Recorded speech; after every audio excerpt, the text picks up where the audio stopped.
अदालत से आज कुछ ऐसे रिमार्क्स आए हैं या चीफ जस्टिस ऑफ पाकिस्तान के रिमार्क्स से इस बात का आइडिया होता है कि वो अब ज़्यादा तवालत चाहते नहीं हैं।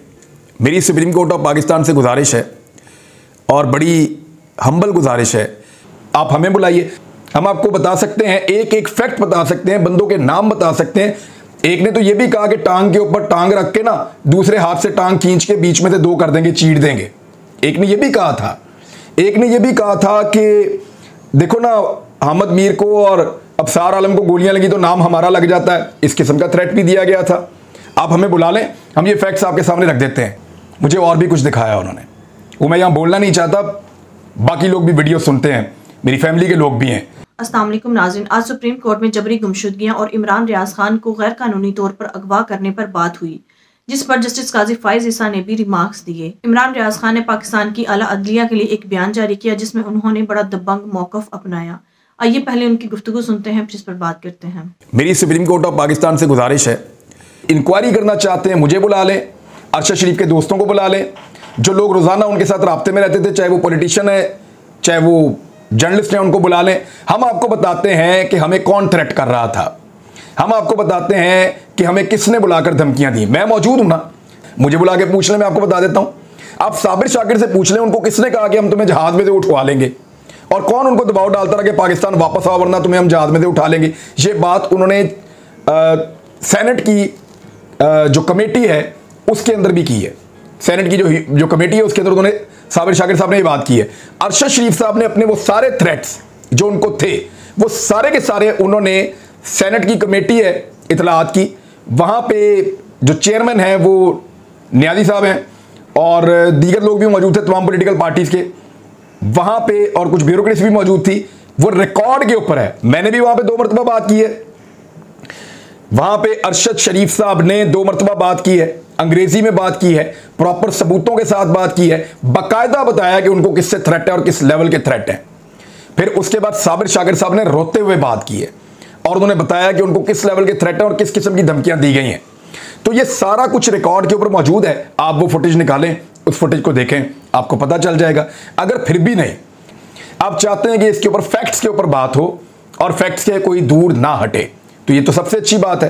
तो फैक्ट्स हमारे पास हैं, आप हमें बुलाइए, हम आपको बताते हैं वो कौन लोग हैं जिन्होंने हमें धमकियां दी, हम आपको बताते हैं किन किन अल्फाज में धमकियां दी।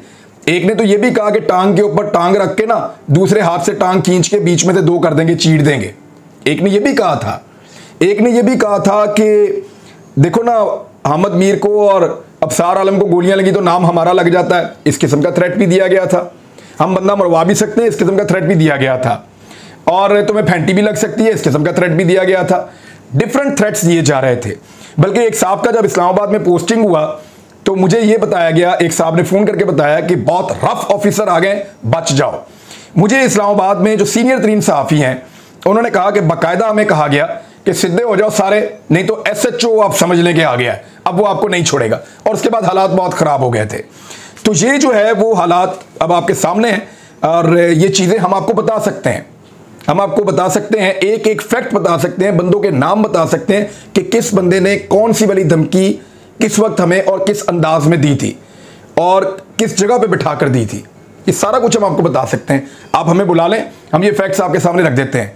अरशद शरीफ साहब मौजूद नहीं है, उनके ऊपर जो पर्चे हुए, मेरे ऊपर जो पर्चे हुए, समी इब्राहिम पे जो पर्चे हुए, साबिर शाकिर पे जो पर्चे हुए, बाकी लोगों में जो पर्चे हुए, उन सबका पैटर्न एक ही है। एक ही पैटर्न के ऊपर मुकदमे जो हैं वो एक ही तरह के लोग करवाते हैं और उन्हीं मुकदमात की वजह से हम सब परेशान थे। तो आप हमें बुलाकर पूछ लें, उन मुद्दइयों को इकट्ठा करें और उनसे पूछें कि उन्होंने किसके कहने के ऊपर हमारे ऊपर ये मुकदमे करवाए, झूठे मुकदमे, बोगस मुकदमे, गद्दारी के और बगावत के।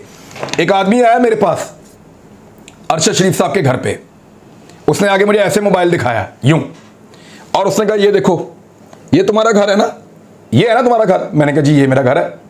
फिर उसने मुझे कहा ये देखें यहाँ आप ठहरे हुए हैं, यहाँ पे जो आप इस्लामाबाद में ठहरे हुए हैं आप इस घर पे ठहरे हुए हैं। और आगे किया उसने एक दफ़ा और उसने कहा ये वो कमरा है जहाँ पे आप ठहरे हुए हैं। समझ आ रही है बात की आपको? तो मेरी उनके साथ तो 1-2 सख्त जुमलों का तबादला हुआ और वो साहब मुझे धमका कर चले गए। मुझे और भी कुछ दिखाया उन्होंने, वो मैं यहाँ बोलना नहीं चाहता, बाकी लोग भी वीडियो सुनते हैं, मेरी फैमिली के लोग भी हैं। बात का खुलासा ये है कि हमें सियासतदान नहीं मार सकते, इनकी ये औकात ही नहीं है। ये इस काबिल ही नहीं है। हमें मारा एस्टेब्लिशमेंट ने, और हमेशा एस्टेब्लिशमेंट मारती है, और वही सबको मारते हैं। पहले भी वही मारते थे, आज भी वही मारते हैं।